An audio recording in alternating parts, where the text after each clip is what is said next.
சரி, கெமிக்கல் கைனடிக்ஸ்ல முதலாவது கேள்விக்கு வருவோம். 2A சக B 2D என்பது ஒரு தனிப்படி தாக்கமாகும். முந்தி பிள்ளைகள் தனிப்படி தாக்கம் என்று சொன்னவர், இப்ப முதன்மை தாக்கம் என்று சொல்லுவோம். சொல்லுவினா சரிதானே? தனிப்படி தாக்கம் என்ன, முதன்மை தாக்கம் என்ன, ரெண்டும் உண்டு. சரிதானே? ஏகமா பி ஆயிட்டின் குறிப்பிட்ட செறிவுகளில் தாக்கத்தின் வீதம் 6க்கு சமனாகும். ஏகமா பி ஆயிட்டின் செறிவுகள் இருமடங்காக்கப்பட்ட போது தாக்க வீதம் என்னன்னு கேட்டது. எங்களுக்கு தெரியும் தாக்க வீதம் கணித கோவை, அதை நாங்கள் வீத விதி என்று சொல்றோம். நாங்கள் R சமன் K இன்டு A இந்த சரிவின் வர்க்கம் இன்டு B இந்த சரிவண்டு வருது. இது ஒரு தனிப்படி தாக்கம், அதாவது முதன்மை தாக்கம் என்றபடியா தாக்க வீதத்துக்கான கணித கோவையில தாக்கிகளின் சரிவெல்லாம் பெறும். A இந்த சரிவும் பெறும், B இந்த வரும். அதே நேரம் தாக்க வரிசை பீசமான குணகத்துக்கு சமனாக இருக்கும். A இந்த பீசமான குணகம் 2, B இந்த பீசமான குணகம் 1. செறிவுகளை இருமடங்காக்கப்பட்ட போது தாக்க வீதம் எப்படி என்று கேட்டிருக்கு. இப்ப முதல் இந்த சரிவையும் எக்ஸ் எடுப்போம். எக்ஸ் மோல் டெசிமீட்டர் -3, இதையும் எக்ஸ் எடுக்கலாம், அல்லது y மோல் டெசிமீட்டர் -3 என்று எடுப்போம். அப்ப முதல் தாக்க வீதம் R சமன் K இன்டு எக்ஸ் வர்க்கம் இன்டு y. இது முதலாவது சமன்பாடு. இப்ப செறிவே 2 மடங்காக்க போறோம் ஆகினா அப்பொழுது தாக்க வீதம் என்னவா மாறும் என்றால் R டேஸ் என்று வைப்போம்.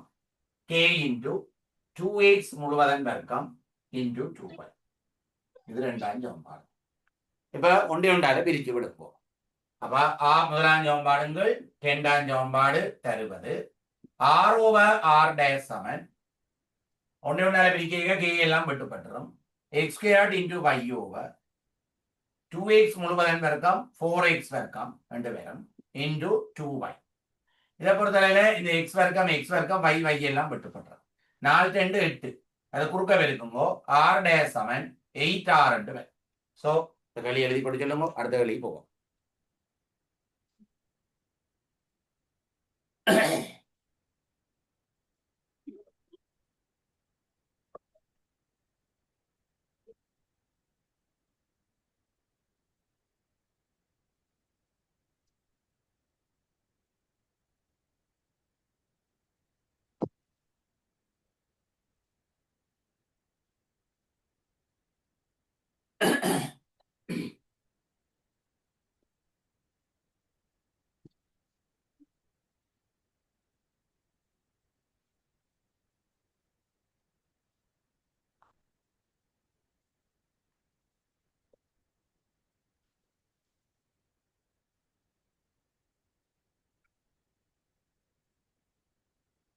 எழுதிட்டா சொல்லணும், அடுத்த களி போறது.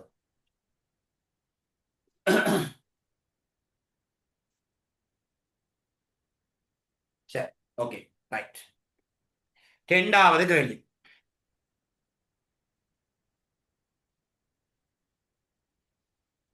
முதலாம் கூற்று, NO கேஸை தாக்கமுறும் கலவைக்கு இடுவதன் மூலம் SO2 கேஸ், O2 கேஸ் ஆகியவற்றுக்கிடையே நடைபெறும் தாக்கத்தின் வீதத்தை அதிகரிக்க செய்யலாம்.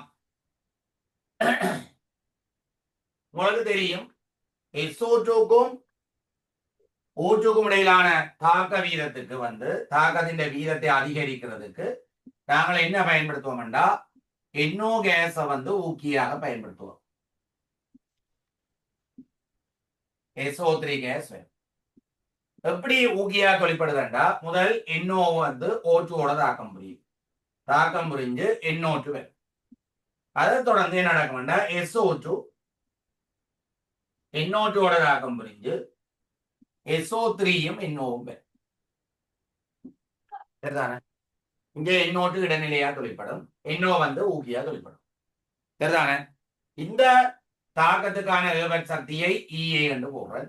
இந்த படி தாக்கத்துக்கான ஏவற் சக்தி EA1, இந்த தாக்கத்துக்கான ஏவற் சக்தி EA2.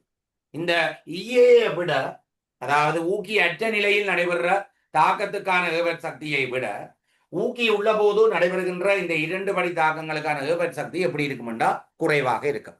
ஆகவே NO கேஸ் முன்னிலையில SO2க்கும் O2க்கும் இடையிலான தாக்கத்தின் பொறிமுறை என்ன செய்யப்படுதுண்டா மாற்றி அமைக்கப்படுவதன் மூலம் ஏவற் சக்தி குறைந்த மாற்று பாதையின் ஊடாக தாக்கம் நடைபெறும்.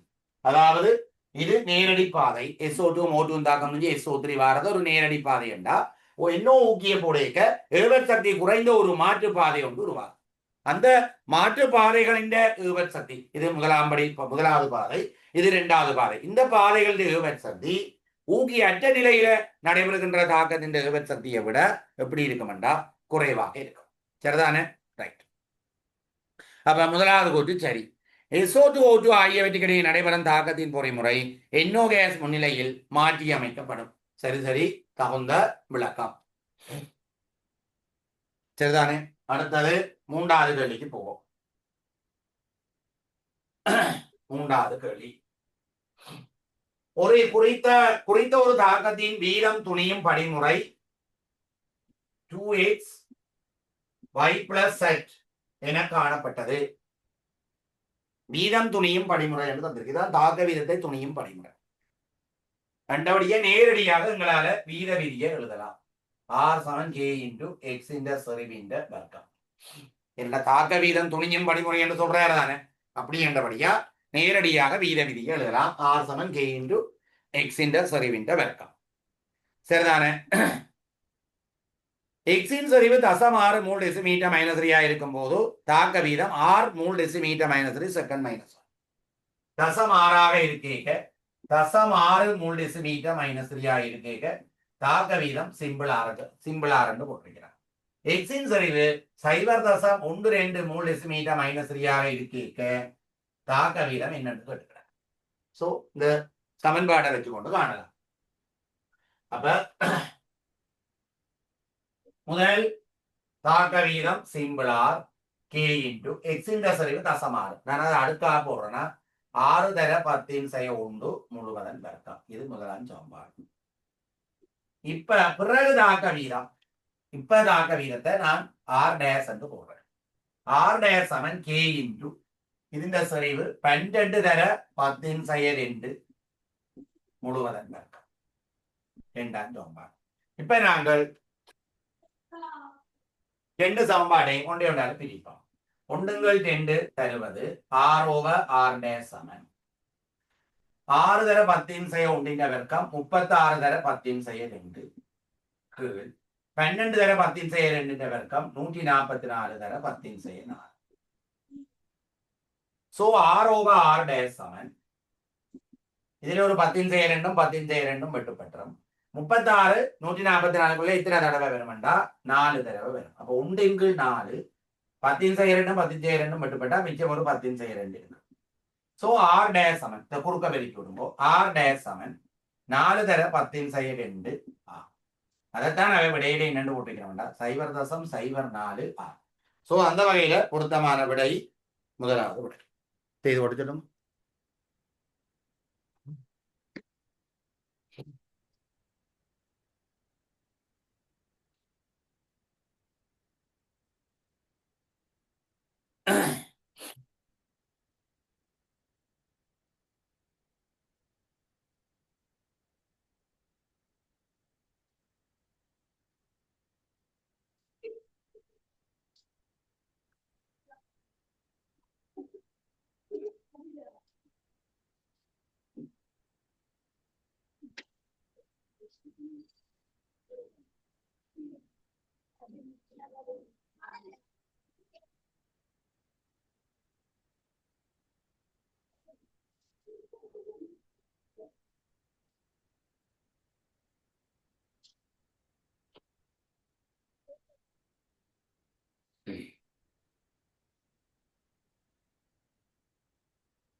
செய்து முடிஞ்சாக சொல்லுங்க.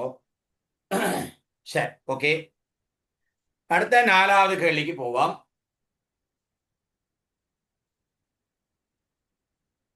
4வது கேள்வி,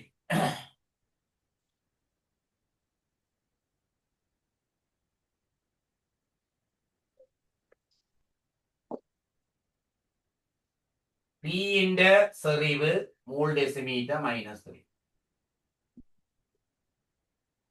Pന്റെ ആരംഭച്ചെറിവ് ഇവിടെ ഒരു നോട്ട് പോട്ട് എഴുതலாம்.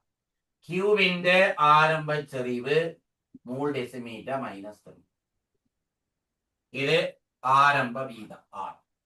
ശരി. 3.2 തര 10⁻3. 3.2 തര 10⁻3. 1.6 തര 10⁻3. 2.5 തര 10⁻2. 5 തര 10⁻2. 2.5 தர 10⁻2. மெத்ததுல வழியா இந்த ஆரம்ப தாக்க விதத்துல பாருங்கோ இந்த அடுக்குகள் சமன் இல்லாம இருக்கு. 10⁻5 இருக்கு 2 பேருக்கு, அடுத்ததுக்கு 10⁻6 இருக்கு. நான் இப்ப அடுக்க சமப்படுத்தி எழுத போறேன். எழுதினா 17.4 தர 10⁻6. அடுத்தது 34.8 தர 10⁻6. 8.7 தர 10⁻6. சரி, இப்ப வழியா தாக்க வரிசை துணிய போறோம். இப்ப ஒரு தாக்கி தொடர்பான தாக்க வரிசை துணியேக்க மற்றைய தாக்கியின் செறிவு 2 பரிசோதனையிலும் எப்படி இருக்க வேணும்டா மாறாமல் பேணப்பட வேண்டும். இப்ப நாங்க பி தொடர்பான தாக்க வரிசை துணியோணும்டா பியின் செறிவு மாறக்கூடிய 2 பிராக்டிக்கல் எடுக்க வேணும். ஆனா கியூவின் செறிவு அந்த 2 பிராக்டிக்கல்லையும் மாறாமல் இருக்க வேணும். அந்த 2 பரிசோதனையிலையும் மாறாமல் இருக்கும். அப்ப இப்ப பாருங்க கியூ தொடர்பான தாக்க வரிசை துணிகிறதுக்கு போறேன். இங்க பாருங்க கியூ தொடர்பான தாக்க வரிசை துணியேக்க இந்த முதலாவது பிராக்டிக்கல், இது 2வது, இது 3வது. முதல் 2 பிராக்டிக்கல்லையும் பாருங்கோ பியின் செறிவு என்னையில மாறவில்லை. பியின் செறிவு மாறாம இருக்குது. ஆனா கியூண்ட செறிவு என்ன செய்யுது? டபுள் ஆகுது. கியூண்ட செறிவு டபுள் ஆக தாக்க வீதம் என்ன செய்யுது? டபுள் ஆகுது. அப்ப செறிவு டபுள் ஆக தாக்க வீதம் டபுள் ஆகுதுண்டா கியூ தொடர்பான தாக்க வரிசை என்ன? 1. முதலில் எழுதணும் R = K × பியின் செறிவிന്റെ x ஆமடுக்கு கியூவின் செறிவிന്റെ y ஆமடுக்கு போகும். இதுல இருந்து இப்ப விளங்கிட்டு y = 1. இனி பி தொடர்பான தாக்க வரிசை துணிய போறோம். அப்ப இப்ப எந்தெந்த பரிசோதனை எடுக்கணும்? பி தொடர்பான தாக்க வரிசை துணியணும் என்ன செய்யணும்? கியூ மாறாத சந்தர்ப்பங்கள் 2 தெரிவு செய்வோம். அந்த வகையில பார்த்தா உண்டையும் எடுக்கலாம். உண்டையும் எடுக்க அப்படியே பாத்தீங்கன்னா இங்க பாருங்க இந்த செறிவும் 2.5 தர 10⁻2. இதுவும் 2.5 தர 10⁻2. அப்ப என்ன மாதிரி இருக்குது? கியூ மாறாத இருக்கு. ஆனால் பி பாருங்க இங்க இருந்து இங்க பாருங்க, இதுல இருந்து இங்க போய்க்க டபுள் ஆகுது, இங்க இருந்து இங்க போய்க்க டபுள் ஆகுது. இப்ப தாக்க வீதம் என்ன செய்யுது? 8.7 இருந்து 17.4 டபுள் ஆகுது. செறிவு டபுள் ஆகும் பொழுது தாக்க வீதம் டபுள் ஆகுது. ஆகவே x = 1. ஆகவே தாக்க வீதத்துக்கான கணித கோவை R = K × P ன்ற செறிவு கியூவின். அப்ப அந்த வகையில எந்த விட பொருத்தம்டா 3வது விட பொருத்தம். தெரியும்? ஏதாவது நோட் பண்ணலாம். அப்ப ஃபுல்லா நீங்க எழுத தேவையில்லை. அந்த பேப்பர்ல இதை மட்டும் அடுக்கமா தெளிவு விட்டீங்கன்னா மிச்சம் நீங்க யோசிக்கக்கூடியதா இருக்கும்.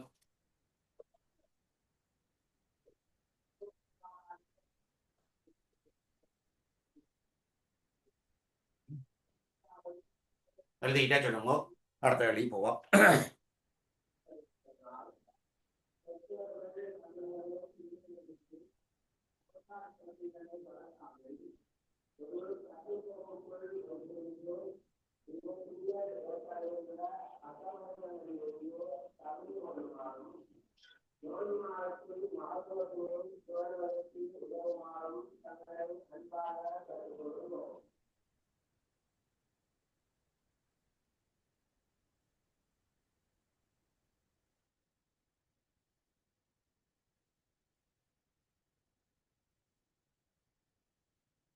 ஓகே,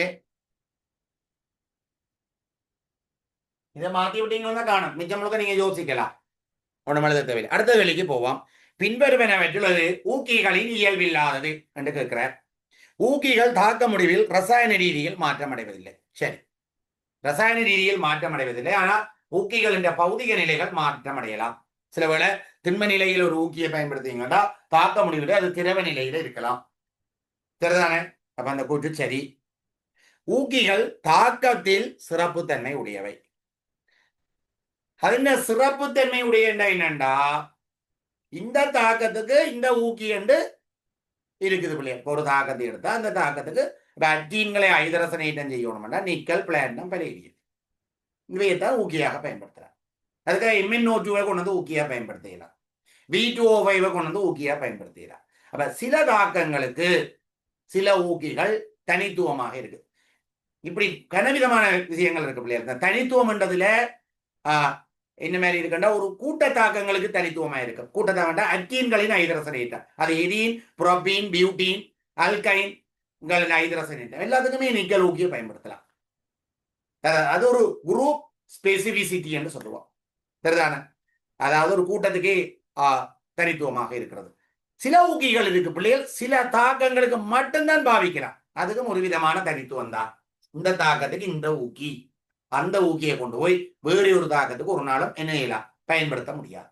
ஆகவே ஊக்கிகள் தாக்கத்தில் சிறப்புத்தன்மை உடையன. சரி, ஊக்கிகள் தாக்கம் ஒன்றுடன் சேர்ந்துள்ள வெப்ப உள்ள மாற்றத்தை குறைப்பன இல்லை. ஊக்கி ஒரு நாளும் ஊக்கியை சேர்க்கிறதால ரசாயன தாக்கத்தின் delta H, delta G, delta S ஒன்றும் மாறாது.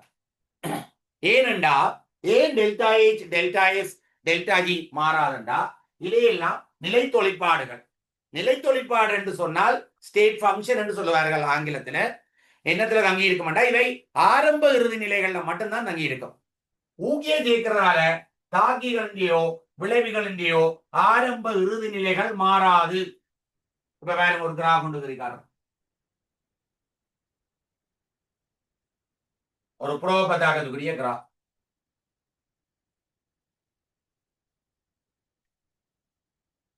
இதுதான் வெப்ப உள்ள மாற்றம் டெல்டா H. சரிதானே? இது அழுத்த சக்தி, இது தாக்க ஆள்கூறு ரெண்டெல்லாம் கறி இருப்பான்.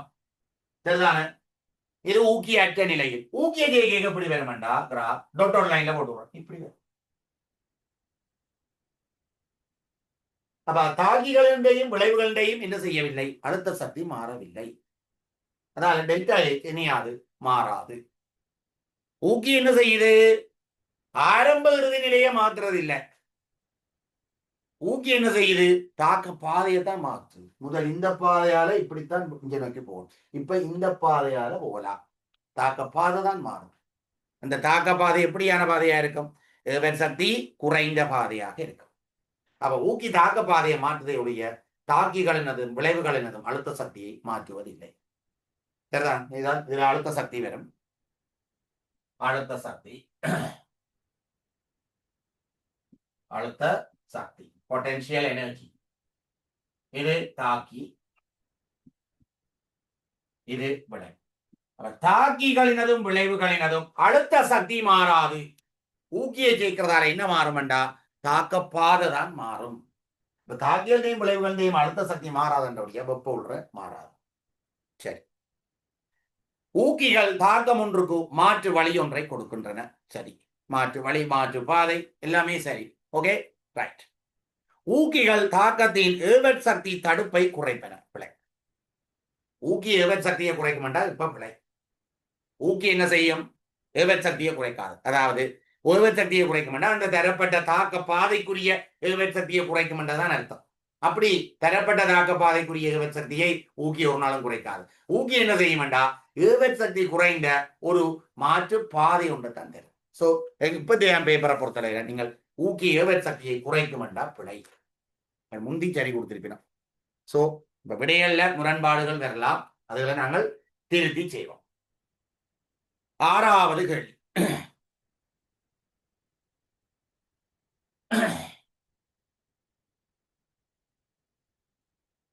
ஆறாவது கேள்வி.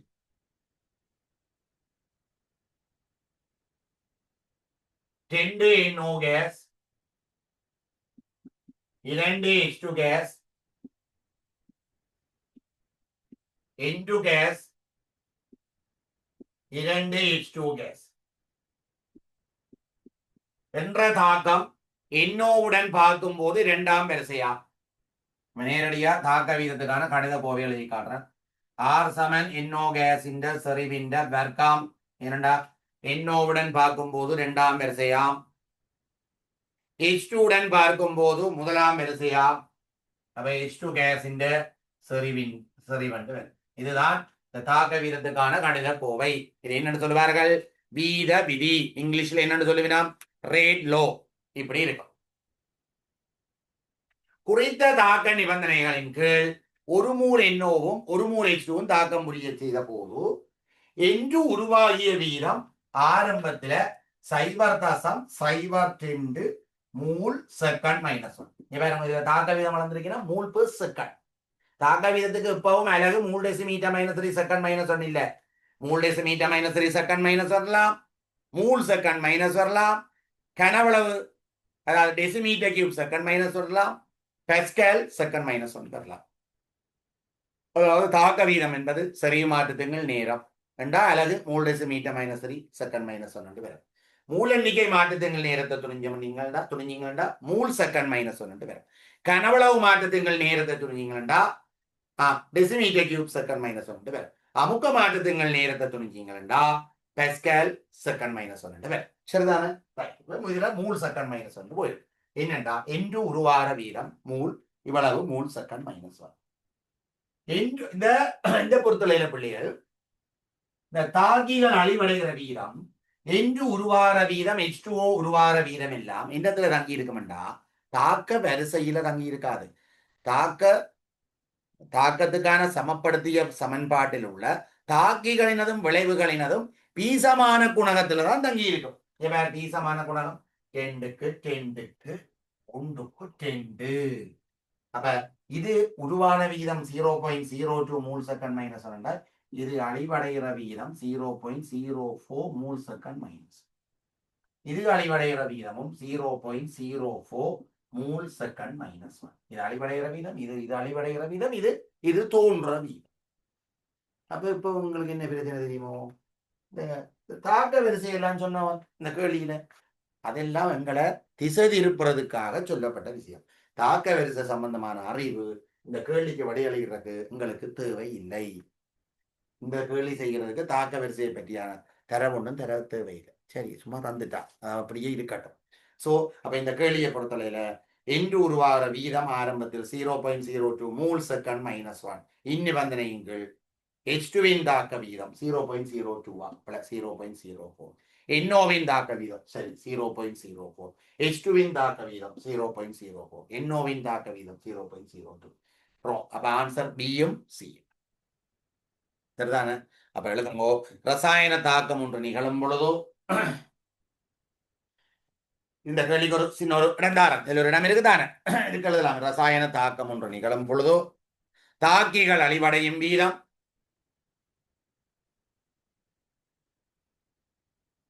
ரசாயன தாக்கம் ஒன்று நிகழும் போது தாக்கிகள் அழிவடையும் வீதம் கமா விளைவுகள் தோன்றும் வீதம் என்பன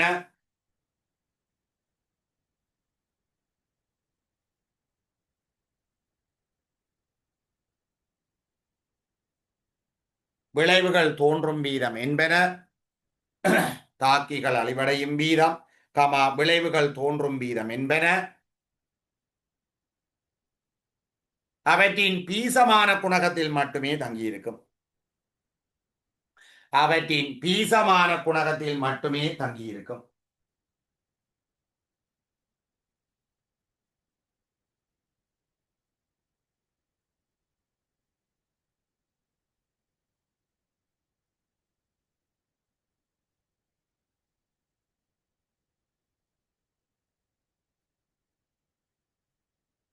அவற்றின் பீசமான குணகத்தில் மட்டுமே தங்கியிருக்கும்.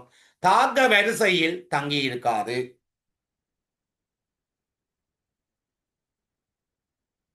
தாக்க வரிசையில் தங்கியிருக்காது. பீசமான குணகத்தில் மட்டுமே தங்கியிருக்கும். தாக்க வரிசையில் தங்கியிருக்காது. தாக்க வரிசையில் தங்கியிருக்காது. சரி, அடுத்த கேள்வி 7வது கேள்விக்கு போவோம். முதலாவது கூற்று பல படிகளை உடைய தாக்கத்தின் தாக்க வீதம் ஆக குறைந்த ஏவற் சக்தியுடைய படியின் மூலம் துணியப்படுகிறது. பிழை. நீங்க படிச்சிருக்கிறீங்க. பல படிகளில் நடைபெறுகின்ற ரசாயன தாக்கம் ஒன்றின் தாக்க வீதத்தை தீர்மானிக்கின்ற படி எந்த படி என்று படிச்சிருக்கிறோம் சொல்லுங்க பாபம். மெதுவான படி. மெதுவான படி என்ற எப்படியான படி? ஏவற் சக்தி கூடிய படி. அப்ப பல படிகளுடைய தாக்கத்தின் தாக்க வீதம் ஆக குறைந்த ஏவற் சக்தியுடைய படியின் மூலம் துணியப்படுகிறது. பிழை. ஆக கூடிய என்று பெருகணும். அதாவது சரிதான தாக்க வீதத்தை தீர்மானிக்கும் படி என்பது மெதுவான படி. ஏவற் சக்தி கூடிய படி.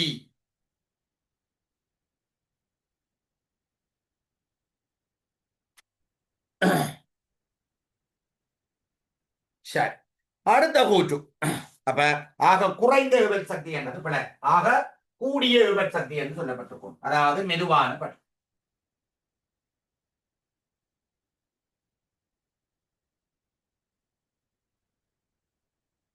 தரப்பட்ட வெப்பநிலையில் குறைந்த ஏவற் சக்தியுடைய தாக்க வீதம் எப்போதும் உயர்ந்த ஏவற் சக்தியுடைய இன்னொரு தாக்கத்திலும் பார்க்க வேகமானது. ஏயில இருந்து பி வருது என்ற ஒரு தாக்கம். இதுக்கு ஏவற் சக்தி குறைவு. பியில இருந்து கியூ வருது, இப்படி ஒரு தாக்கம். இது ஏவற் சக்தி கூட. இதுல எந்த தாக்கம் வேகமாக நிகழும் என்றா சொல்ல முடியாத பிள்ளைகள். ஏனென்றா தாக்க வீதத்தை தீர்மானிக்கிற காரணி வெப்பநிலையும் ஏவற் சக்தியும் மட்டுமல்ல. என்னடா தரப்பட்ட வெப்பநிலை என்று சொன்னபடியா சொல்றேன். ரெண்டும் ஒரே வெப்பநிலையில இருக்குது. இதுவும் T கெல்வின்ல இருக்குது, இதுவும் T கெல்வின்ல இருக்கு. அப்ப வெப்பநிலை ஒரு பிரச்சனையும் இல்லை. அப்ப இதுக்கு ஏவற் சக்தி குறைவு, இதுக்கு ஏவற் சக்தி கூட. அப்ப அவர் என்ன சொல்ல வாரார்? இந்த ஏவற் சக்தி கூடிய தாக்கத்தை விட இந்த ஏவற் சக்தி குறைந்த தாக்கம் விரைவாக நிகழும் என்று சொல்றேன். அப்படி சொல்லிடலாம். ஏனென்றா பிள்ளைகள் தாக்க வீதம் தீர்மானிக்கின்ற காரணிகள் நிறைய இருக்கு. தாக்கிகள் சரி சரியோ. இப்ப ஏக்கு ஏவற் சக்தி குறைவாக இருந்தாலும் இந்த தாக்கத்தின் ஏவற் சக்தி குறைவாக இருந்தாலும் முக்கியமான ஒரு விடயம் நாங்க பார்க்க வேணும். பியின் செறிவை விட ஏயின் செறிவு மிக மிக மிக குறைவாக இருந்தால் தாக்கத்தின் வீதம் அப்படி இருக்கு, குறைவாக இருக்கு. அப்ப தாக்கிகளின் செறிவை பற்றி சொல்லவில்லை. இது ஒரு வாயு நிலையில் உள்ள தாக்கிகளா இருந்தா அமுக்கத்தை பற்றி சொல்லவில்லை. இந்த ஏயும் பியும் திண்ம நிலையில் உள்ள தாக்கிகள் என்றா தாக்கிகள் இந்த பகுதிய நிலை பற்றி போய் சொல்லவில்லை. துண்டுகளாக பயன்படுத்துறோமா திண்ம நிலையில் உள்ள தாக்கிகளை, அல்லது துண்டுகளை தூளாக்கி பயன்படுத்துறோமா என்று கூட சொல்லவில்லை. ஆகவே தாக்க வீதத்தில் செல்வாக்கு செலுத்துகின்ற சரிதான தாக்க வீதத்தில் செல்வாக்கு செலுத்துகின்ற ஏனைய காரணிகளின் செல்வாக்கு பற்றி தெரியாமல், ஏனைய காரணிகள் இந்த ரெண்டு தாக்கத்திலேயும் எவ்வாறு செல்வாக்கு செலுத்துகின்றன என்பது பற்றி தெரியாமல் சும்மா வெப்பநிலையையும் ஏவற் சக்தியையும் வச்சுக்கொண்டு ரெண்டு தாக்கங்கள தாக்க வீதங்களையும் எங்களால் இணையலா ஒப்பிட முடியாது. சரிதான ரெண்டு தாக்கங்களையும் தாக்க வீதங்களை ஒப்பிட முடியாது. சும்மா சொல்லக்கூடாது ஏவற் சக்தி கூடிய தாக்கத்தை விட ஏவற் சக்தி குறைந்த தாக்கம் விரைவாக நிகழும் என்று சொல்ல முடியும். நான் இதுக்கு ஏவற் சக்தி கூட, இதை விட இதுக்கு ஏவற் சக்தி கூட என்றாலும் இந்த தாக்கத்தை நான் விரைவாக நிகழ செய்வேன். என்னாலே எப்படி ஏயின் சரிவை நல்லா குறைச்சி போட்டு பியின் சரிவை நல்லா கூட்டி விட்டீங்கன்னா இதை விட இந்த தாக்கம் வேகமாக நிற்கும். சரிதான். அப்ப என்ன எழுத போறீங்க? அதை கொஞ்சம் சின்ன ஒரு நோட் தந்து வர்றேன். சரிதான எழுதுங்கோ. தாக்க வீதம் தங்கியுள்ள ஏனைய காரணிகளில் தாக்க வீதம் தங்கியுள்ள ஏனைய காரணிகளில் பாதிப்பு பற்றி தெரியாமல்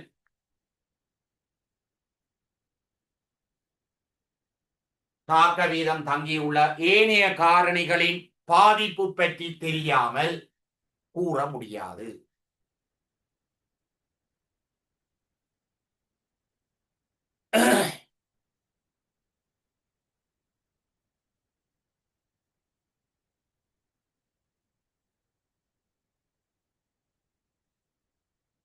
சரி, அடுத்த 8வது கேள்விக்கு போவோம். 8வது கேள்வி.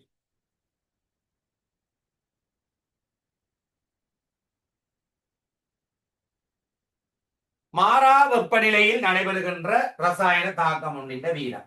ஏ கேஸ்ல இருந்து பி கேஸ் வருது என்ற ஒரு தாக்கம் நடக்கின்ற தாக்க வீதம் தாக்கம் தொடர்ந்து நடைபெறும் போது குறைகின்றமைக்கு என்ன காரணம் என்று கேட்கிறேன்.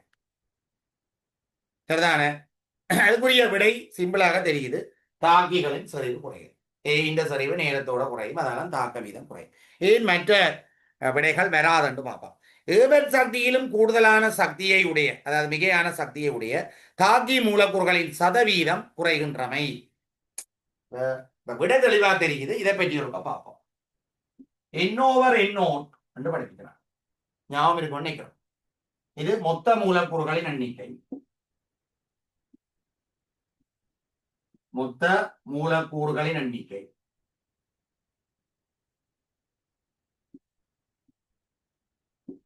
இது ஏவத் சக்தியிலும் கூடுதலான சக்தியை உடைய மூலக்கூறுகளின் எண்ணிக்கை.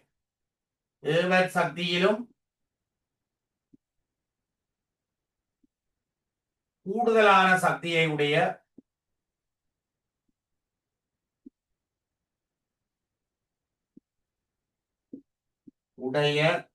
மூலக்கூறுகளின் எண்ணிக்கை.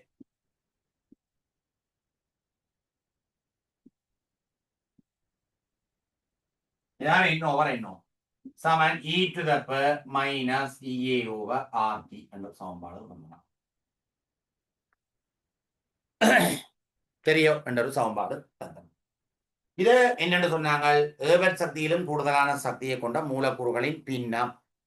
அப்ப ஏவத் சக்தியிலும் கூடுதலான சக்தியை கொண்ட மூலக்கூறுகளின் சதவீதம் என்னண்டா n over n0 into 100. பிறகு நீங்கள் வீடியோவை ரிப்பீட் பண்ணி பார்த்து சில இதுகளை குறிச்சு கொள்ளுங்கோ. சரிதானே? எழுதி கொண்டிருந்தால் கேள்வி ஓடாது. n over n0 2 into 100 என்றால் ஏவத் சக்தியிலும் கூடுதலான சக்தியை கொண்ட மூலக்கூறுகளின் சதவீதம். அப்ப n over n0 ஏவத் சக்தியிலும் கூடுதலான சக்தியை உடைய மூலக்கூறுகளின் பின்னம். எல்லாம் நோட்ஸ்ல இருக்கு, வடிவா படிப்பிச்சனா. சரி, என்ன சொல்றார்? மாறா வெப்பநிலையில் நடைபெறுகின்ற ரசாயன தாக்கத்தின் வீதம். சோ வெப்பநிலை மாறவில்லை. தெரியும், வெப்பநிலை மாறவில்லை. என்ன கேள்வியிலே சொல்லிட்டார், வெப்பநிலை மாறவில்லை. மற்ற பிள்ளைகள் ஒரு ரசாயன தாக்கம் நிகழும் பொழுது அதன் ஏவத் சக்தி மாறாது. ஒரு ரசாயன தாக்கம் நிகழ்ச்சி அந்த தாக்கத்தின் ஏவத் சக்தியை எங்களால் ஒரு நாளுமே நேராது மாற்ற முடியாது. நான் தான் உங்களுக்கு சொல்லி தந்துட்டேன், ஒரு தரப்பட்ட தாக்க பாதை, இந்த பாதைக்குரிய ஏவத் சக்தியை எங்களால நேராது மாற்ற முடியாது. அப்ப தாக்கம் ஒன்று நடக்குதுன்னா அந்த ஏவத் சக்தி ஒருபோதும் மாறாது.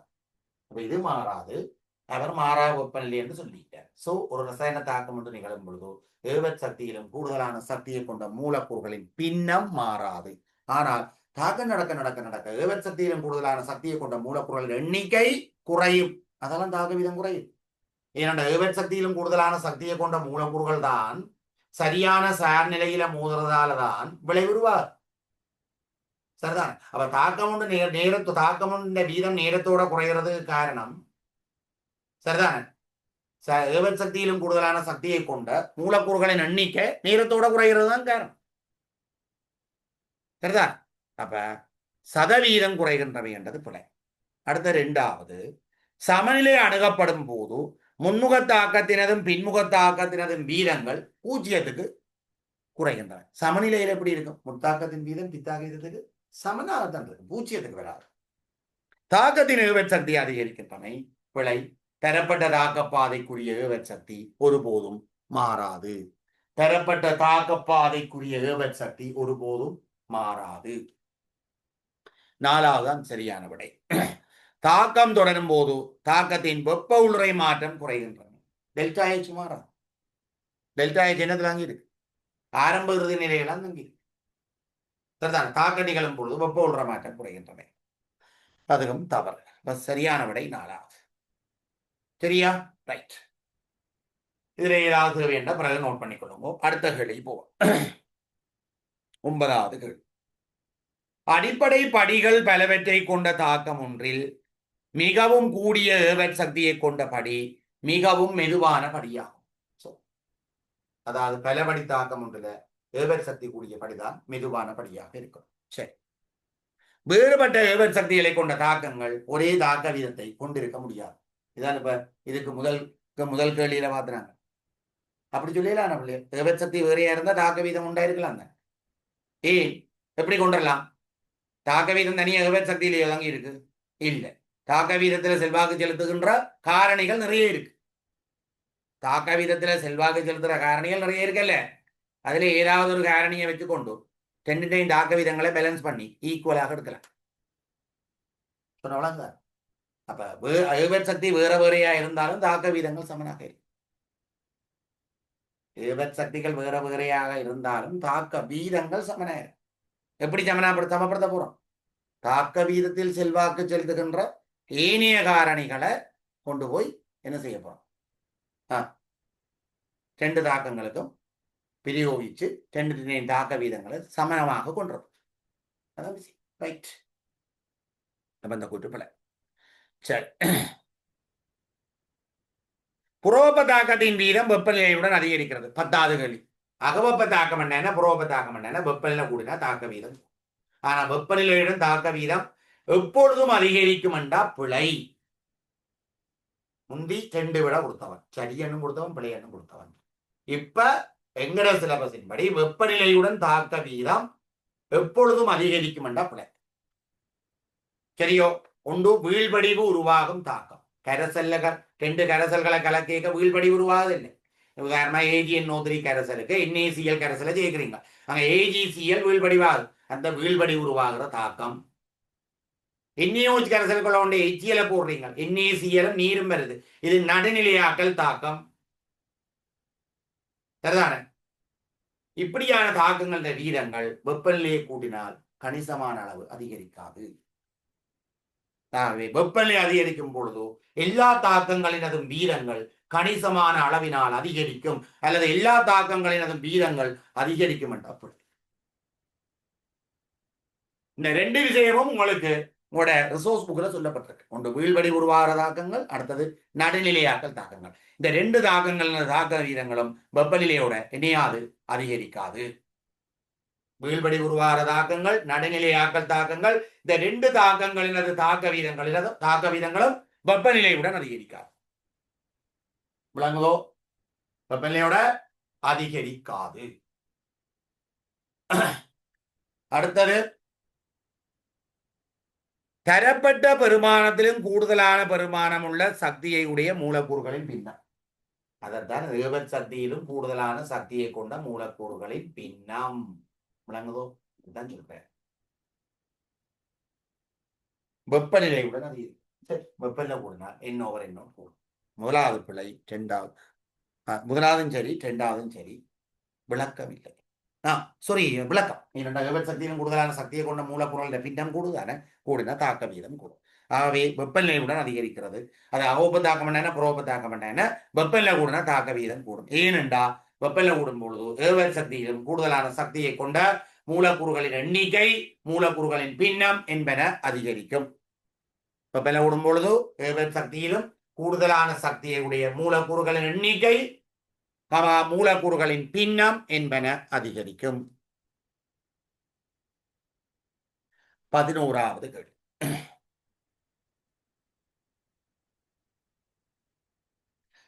மாறா வெப்பநிலையில் தாக்கிகளின் செறிவுகளை கூட்டும் போது ஒரு ரசாயன தாக்கத்தின் வீதம் கூடுகிறது. செறிவு கூடுதலையும் தாக்க வீதம் கூடும். செறிவை கூட்டிய மாறா வெப்பநிலையில் தாக்கிகளின் செறிவை கூட்டுறீங்க.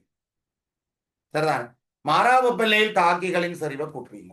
கூட்டிக்க ஏன் ரசாயன தாக்கம் வீதம் கூடுதுண்டா, செறிவு கூடினா அங்க இருக்கிற தாக்கி மூலக்கூறுகளின் எண்ணிக்கை கூடும். அப்ப மூலக்கூறுகளுக்கு இடையிலான மோதுகைகளின் எண்ணிக்கை கூடுகிறது. சரி. ஏவல் சக்தியிலும் பார்க்க கூடிய சக்தியை உடைய மூலக்கூறுகளின் பின்னம் கூடுகிறது. தாக்கிகளின் சரிவை கூட்டினால் ஏவல் சக்தியிலும் பார்க்க கூடுதலான சக்தியை கொண்ட மூலக்கூறுகளின் பின்னம் கூடுமோ? இல்லை. வெப்பநிலையை கூட்டினா மட்டும்தான் கூடும். ஏவல் சக்தியை கூட்டி குறைக்கல, அது வெப்பநிலையை கூட்டினா கூடும். விளங்குதானே? அப்ப அதுவும் பிழை. பி கூட்டு பிழை. ஏ சரி. மோதுகைகளின் சக்தி அதிகரிக்கும். பிழை. எப்ப மோதுகைகளின் சக்தி அதிகரிக்கும்? வெப்பநிலை கூடினா மட்டும்தான் மோதுகைகளின் சக்தி கூடும். ஏனென்றா வெப்பநிலை கூடினால் தாக்கி மூலக்கூறுகளின் சராசரி இயக்க பண்பு சக்தி கூடும். ஆகவே கூடிய அளவு இயக்க சக்தியை கொண்ட மூலக்கூறுகள் மோதும் பொழுது என்ன நடக்கும்? இந்த மோதுகைகளின் சக்தி கூடவாக இருக்கும். அப்ப வெப்பநிலை கூடும் போதுதான் மோதுகைகளின் சக்தி அதிகரிக்கும். அடுத்தது நீதான் பிரச்சனை. சரியான கேத்திர கணிதத்தையுடைய மோதுகைகளின் பின்னம் அதிகரிக்கிறது சொல்றேன். இப்ப பிள்ளைகள் இங்க பாருங்க, ஒரு 100 மோதுகைகள், 100 மூலக்கூறுகள் மோதிக்க ஒரு 40 மூலக்கூறுகள் சரியான கேத்திர கணிதத்தில மோதிச்சண்டு வைப்போம். 100 மூலக்கூறுகள் மோதிக்க ஒரு 40 மூலக்கூறுகள் சரியான சார் நிலையில், இதெல்லாம் படிக்கிறாங்களா, சரியான சார் நிலையில் அல்லது சரியான கேத்திர கணிதத்துல மோதி சென்று. அப்ப 200 மூலக்கூறுகள் எடுத்தோம்டா எத்தனை மூலக்கூறுகள் சரியான சார் நிலையில் போதும்? யாராவது சொல்லுங்க சொல்லுங்க. 200 மூலக்கூறுகளை எடுத்தோம்டா எத்தனை மூலக்கூறுகள் சரியான சார் நிலையில வந்து போகும்? 100 மூலக்கூறுகள் எடுக்க 40ண்டா 200 எடுத்தா அப்படி இருக்கு. 40 கூடவா இருக்குமோ குறைவா இருக்கும்? அதை முதல்ல சொல்லுங்க. சொல்லுங்க பிள்ளையர், கதைக்க வேணும். 40 விட கூடவா இருக்குமோ குறைவா இருக்கும்? சொல்லுங்க. மைக் ஓன் பண்ணி இருக்க 40 விட நிச்சயமாக கூடவாக இருக்கு. ஏனென்றா 100 மூலக்கூறுகள் மோதைக்க 40 மூலக்கூறுகள் சரியான சார் நிலையில மோதுது என்றால் 200 மூலக்கூறுகள் மோதைக்க 40 விட கூடிய மூலக்கூறுகள் சரியான சார் நிலையில மோதும். அதுல அந்த மூலக்கூறுகள் எண்ணிக்கை 40 விட கூட, அது 60,000 இருக்கலாம், 70,000 இருக்கலாம், 90,000 இருக்கலாம். அதை பற்றி சொல்லலாம் எத்தனை இருக்க மாட்டேன். அதால பின்னத்தை பற்றி சொல்லலாம். ஏனென்றா 100ல 40 மோதினால் 200 மூலக்கூறு இருக்கேக்க ஒரு 90 மோதினா தான் பின்னம் கூடுதல் சொல்லலாம். அதாவது 100 மூலக்கூறுகள் இருக்கேக்க பிள்ளைகள் சரியான சார் நிலையில மோதுறாக்கள் 40 பேர் என்றா 40 மூலக்கூறுகள் என்றால் 200 மூலக்கூறுகளை எடுத்தால் 90 மூலக்கூறுகள் சரியான சார் நிலையில மோதினா தான் நாங்கள் பின்னம் கூடுதல் சொல்லலாம். அப்படி சொல்லலாம். சரியான சார் நிலையில மோதுறதுன்றது பிள்ளைகள் மூலக்கூறுகளுக்கு நாங்கள் சொல்லி அனுப்பிடாது, நீ இப்படி போய் ரெடியா நின்று மோதண்டு. அது பிள்ளைகள் மூலக்கூறுகள் கண்டபடி மோதைக்க அதுக்கு கொஞ்சம் மோதுகைகள் சரியான சார் நிலையில நடக்கும். அதுக்கு நிகழ்வாக இருக்க ஒழிய வரையறுத்து விழாது இல்லையா 100 மூலக்கூறு இருந்தா இத்தனை மூலக்கூறு சரியான சார் நிலையில மோதுமண்டு சொல்ல முடியாது. ஏனென்றா அது எதேச்சியா நடக்கிறது. 2 மூலக்கூறுகள் வந்து மோதைக்க சில சரியான சார் நிலையில மோதாமலும் போகலாம். இன்னும் 2 மூலக்கூறுகள் வந்து மோதுது, அது சார் நிலையில மோதலாம். சோ அதை பற்றி நாங்கள் ஒரு நிகழ்தகவை பற்றி கேட்கலாமே ஒழிய இவ்வளவு மூலக்கூறு தான் சரியான சார் நிலையில மோதும் என்று சரியாக வரையறுக்க முடியாது. அப்ப 100 கேட்க 40 மோதுனா 200 கேட்க 80 சொல்லிடலாம், 90 சொல்லிடலாம், 70 சொல்லிடலாம். அது சில வேளை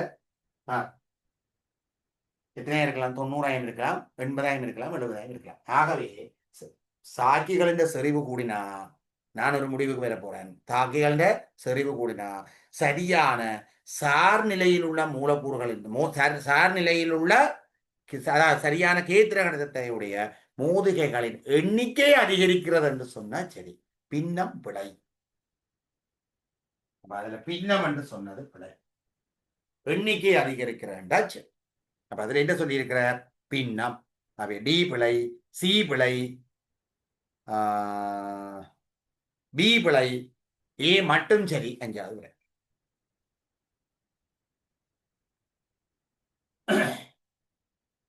அடுத்தது 12வது கேள்வி.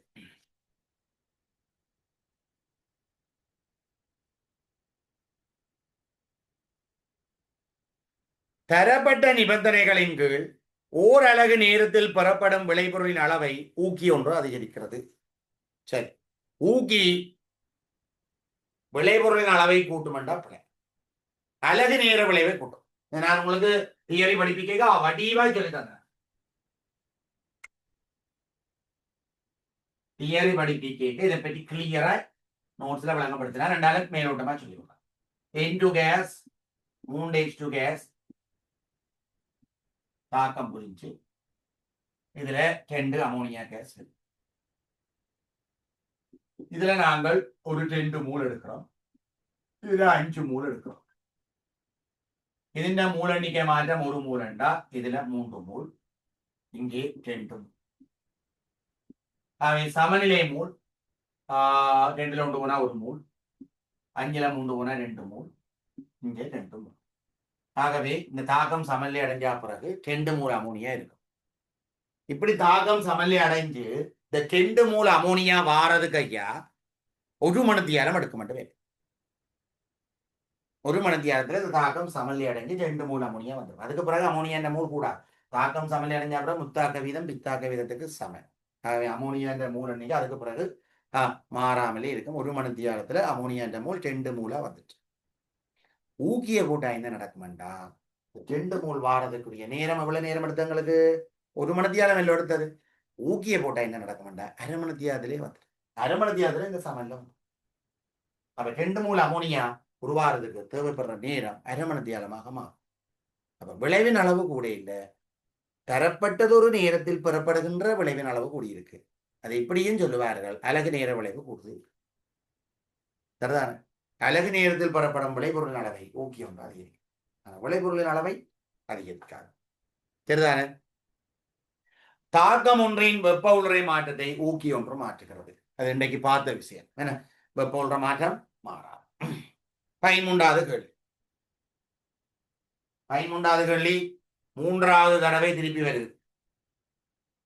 ஒரே வெப்பநிலையில் ஒரே வீதத்தில் நடைபெறும் இரு வெவ்வேறு தாக்கங்கள் ஒரே ஏவல் சக்தியை கொண்டிருக்க வேண்டும். ஒரே வெப்பநிலையில் ஒரே வீதத்தில் நடைபெறும் இரு வெவ்வேறு தாக்கங்கள் ஒரே ஏவல் சக்தியை கொண்டிருக்க வேண்டும். 2 தாக்கம் ஒரே வீதத்தில் நடக்கின்ற ஏவல் சக்தி சமனா இருக்குமே, அப்படி இல்லை. ஏவல் சக்தி சமன் இல்லாம இருந்தாலும் தாக்க வீதங்கள் ஒரே வேகத்துல நடக்கலாம் என்று பார்த்தாங்கள். இல்ல, தாக்க வீதத்துல செல்வாக்கு செலுத்துகின்ற ஏனைய காரணிகளை வைத்துக்கொண்டு வெவ்வேறு ஏவல் சக்திகளை உடைய 2 தாக்கங்களை ஒரே வீதத்தில் நடைபெற செய்யலாம். தாக்கிகள சரிவை மாத்தி, என்ன வெப்பநிலையை மாத்தி அல்லது அமுக்கத்தை மாத்தி, தாக்கிகள பௌதிக நிலையை மாத்தி, ஊக்கியை சேர்த்து ஏதோ செய்து வெவ்வேறு ஏவல் சக்தியை கொண்ட 2 தாக்கங்களை ஒரே வீதத்தில் நாங்கள் நடைபெற செய்யலாம். சோ ஒரே வெப்பநிலையில் ஒரே வீதத்தில் 2 தாக்கம் நடக்குதுன்னா கட்டாயம் ஏவல் சக்தி சமனா இருக்கணும்ன்றதை இல்ல. ஓகே, சரி. ஒரு தாக்கத்தின் வீதம் ஏவல் சக்திக்கு நேர்விகித சமனாகும். நேர்விகித சமனம் இல்ல, நேர்மாறு விகித சமனம் இல்லை. நேர்விகித சமனம் இல்ல, நேர்மாற விகித சமனம் இல்லை. இங்க வேற அதுக்கு ஒரு சமன்பாடு இருக்கு. ஏ கேஸ் அரோமா பி கேஸ் என்ற ஒரு முதன்மை தாக்கம் என்று வைக்கும். நேரடியா தாக்க வைக்கிறாங்க போய் எழுதலாம். ஆர் சமன் K into A gas into cell. கேக்கு பதிலாக ஆர் சமன் P set e to the power minus A over RT into A gas into cell. இப்படி ஒரு ஓவியோடு படிக்கிறாங்க. சில புத்தகங்களே இப்படி இருக்கு. கேக்கு பதிலாக கே சமன் இப்படி ஆர்டிஎஸ் ஈக்குவேஷன் இருக்கு. A into e to the power minus A over RT. Sorry, இது உங்களுக்கு ஒரு குழப்பம் வந்துடும். இந்த ஏ வர அந்த ஏ வர இது ஆர்டிஎஸ் கன்சர்ன். நான் இது பி பிளஸ் கியூ வந்து போடும். நான் பி இருந்து கியூ வருது. ஸோ இதுல பி கேஸ் இன்டு செல். சரி சரி, இப்படி ஒரு கோவை. அப்ப இதன்படி பார்த்தா தாக்க வீதம் ஈண்ட ஏவல் சக்தியின் அடுக்கு. ஏவல் சக்தி எங்க இருக்கு? ஈண்ட பவரா தான் வருது, அடுக்கா தான் வருது. சோ இப்ப ஈண்ட அடுக்கா வந்தா அதுக்கு நாங்கள் என்ன கதைக்கலாம்? நேர்வீத சமனம் கதைக்கலாம், நேர்மாறு வீத சமனம் கதைக்கலாம். அதே மாதிரி டெம்பரேச்சரும் எப்படி இருக்கு? ஈண்ட அடுக்கா தான். ஆகவே தனி வெப்பநிலைக்கு நேர்வீத சமன் நேர்மாறு வீத சமன் என்று கூட கதைக்க முடியாது. ஆகவே ஒரு ரசாயன தாக்கத்தின் வீதம் ஏவல் சக்திக்கு நேர்விகித சமன் என்றால் பிழை, நேர்மாறு விகித சமன் என்றாலும் பிழை. சில பேர் அப்படி செய்து கொடுக்குற பேப்பர் கிளாஸ். முந்தின காலத்துல இந்த 2005ஆம் ஆண்டு பேப்பர் வரைக்கும் நான் அந்த நேரம் 2007 தான் கிளாஸ் முதல் தொடங்கினா. முதல் வந்து நான் செய்த வேலையே எல்லாரும் அந்த நேரம் பிள்ளைகளுக்கு எம்சிக்கு என்னென்ன பேப்பர் செய்தது தெரியுமே. அந்த நேரம் ரிசோர்ஸ் புக்கும் இல்லை, ஒன்றும் இல்லை. நிறைய ஜனத்துக்கு எம்சியே தெரியாது. அந்த நேரம் என்ன சொன்ன தெரியுமே, அந்த நேரம் பிள்ளைகள் ஏவல் சக்தியை குறைஞ்சா தாக்க வீதம் கூடும் என்ற கதை ஒன்று இருந்தது. ஏனென்றா பிறகுதான் இப்ப உங்களுக்கு இன்ட்ரோடியூஸ் பண்ணினவங்க என்னது, ஒரு தரப்பட்ட தாக்க பாதைக்குரிய ஏவல் சக்தியை குறைக்கிற ஊக்கிய சேர்த்தால் ஏவல் சக்தி குறைந்த மாற்றுப்பாதையின் ஊடாக தாக்கம் நடக்கும் என்று இப்ப சொன்னாங்க. முந்தி என்ன சொன்னாங்கன்னா ஊக்கிய சேர்த்தால் ஏவல் சக்தி குறையும் என்று. அப்ப எல்லாரும் என்ன நினைச்சது? ஏவல் சக்தி குறைஞ்சா தாக்க வீதம் கூடும். அப்ப தாக்க வீதம் ஏவல் சக்திக்கு நேர்மாறு விகித சமன் என்று இந்த கேள்வியை செய்து முடிக்கிறார். என்னடா கேள்வி கூற்றுப்படதானே? அப்ப பிள்ளை என்றோன்னு நேர்மாறு விகித சமன் என்று விட்டான். நேர் விகித சமன் என்றாலும் பிள்ளை, நேர்மாறு விகித சமன் என்றாலும் பிள்ளை. ஏனென்றா ஏவல் சக்தியோ வெப்பநிலையோ என்னதுக்கு எப்படி வராது? நேரடியாக வராது. நேர்வீத சமனாயோ நேர்மாறு வீத சமனாயோ வராது. ஏனென்றாது ஈண்ட அடுக்காக உள்ளது. சரி, 14வது கேள்வி. பின்வரும் கூற்றுக்களில் எது உண்மையானது? புரோபதாக்கம் ஒன்றின் வீதம் வெப்பநிலை அதிகரித்தவுடன் குறைகிறது. பிள்ளை. அவபதாக்கம் என்ன, புரோபதாக்கம் என்ன? வெப்பநிலை கூடனா தாக்க வீதம் கூடும். இந்த குழம்ப கூடாது சார், வெப்பநிலை கூட தாக்க வீதம். வெப்பநிலை கூடனா பொதுவாக தாக்க வீதம் கூடும். வெப்பநிலை கூடினால் எப்பொழுதும் தாக்க வீதம் அதிகரிக்க வேண்டாம், நீ கொஞ்சம் கணக்க யோசிக்க வேணும். மற்றும்படி வெப்பநிலையுடன் தாக்க வீதம் அதிகரிக்கும். அப்ப புறவெப்ப தாக்கத்தின் வீதம் வெப்பநிலை அதிகரித்துடன் குறைகிறது, பிழை. அகவெப்ப தாக்கம் ஒன்றின் வீதம் வெப்பநிலை அதிகரித்துடன் அதிகரிக்கிறது. சரி, அகவெப்ப தாக்கம் என்ன, புறவெப்ப தாக்கம் என்ன, வெப்பநிலை கூடனா தாக்க வீதம் கூடும். திண்மநிலை தாக்கங்களில் வெப்பநிலை ஒரு விளைவையும் கொடுப்பதில்லை. திண்மநிலை தாக்கம் உதாரணமாக இந்த கல்சியம் கார்பனேட் சொல்லிட்டு வெப்ப பிரிகை அடைஞ்சா கல்சியம் ஆக்சைடு சொல்லிட்டும் CO2 கேஸ் வருது. இந்த CO2 வாயு உருவாகிற வீதத்தை நாங்கள் அளக்கலாம். அது கல்சியம் கார்பனேட் பிரிகை அடைகிற வீதம் கூடினால் CO2 வாயு உருவாகிற வீதம் கூடும். கல்சியம் கார்பனேட் பிரிகை அடைகிற வீதத்தை கூட்டணும் மாட்டா, வெப்பநிலையை கூட்டணும் கூடும். அரை வெப்பநிலை கல்சியம் கார்பனேட் பிரியா, வெப்பநிலையை கூட்ட கூட்ட கூட்ட என்ன நடக்கும், கல்சியம் கார்பனேட் பிரிகை அடைகிற வீதம் கூடும். அப்ப திண்மநிலை தாக்கங்களில் வெப்பநிலை ஒரு விளைவையும் கொடுப்பதில்லை என்றது பிழை. சரிதானே? வெப்ப பிரிகை தாக்கங்களை எடுத்துக்கொண்டால் வெப்பநிலை கூடும் போது பிரிகை அடையும் வீதம் கூடும். வெப்பநிலை கூடும் பொழுது பிரிகை அடையும் வீதம் கூடும். ஊக்கி ஒன்று அகவெப்ப தாக்கம் ஒன்றை புறவெப்ப தாக்கமாக மாற்றுது. டெல்டா H பிளஸ்ல இருந்து மைனஸுக்கு மாற்று. நாங்கள் என்ன பார்த்து நாங்கள் இன்றையிலிருந்து ஒரே விஷயத்தை தான் சொல்றேன். ஊக்கி டெல்டா H அது மாற்றாது. பிறகு அகவெப்ப தாக்கத்தை புறவெப்ப தாக்கமாக மாற்றுறது. ஊக்கி டெல்டா வெப்ப உள்ள மாற்றத்தில் பாதிப்பை ஏற்படுத்தாது. Delta H plus delta H plus தான். அப்ப பிறகு அவன் சொல்றான் அகவெப்ப தாக்கத்தை புறவெப்ப தாக்கமாக்குமா. ஊக்கி ஒன்று தாக்கம் ஒன்றின் அடுத்த ஒரே வல்லவி ஊக்கி ஒன்று தாக்கம் ஒன்றின் வெப்ப உள்ள மாற்றத்தை குறைக்கிறது. அதுக்கும் பிழை. Delta H, delta G, delta S இது ஒன்றும் ஊக்கியை கேட்கிறதால மாறாது. சரி, 15வது கேள்வி. மாறா வெப்பநிலையில் நிக்கல் ஊக்கியின் மேல் எதிலீனின் ஐதரசனேற்றத்தின் வீதம் பலேடியம் ஊக்கியின் மேல் எதிலீனின் ஐதரசனேற்றத்தின் வீதத்துக்கு சமனாக இருத்தல் வேண்டும். இந்த விடயம் நாங்கள் பார்த்தோம்.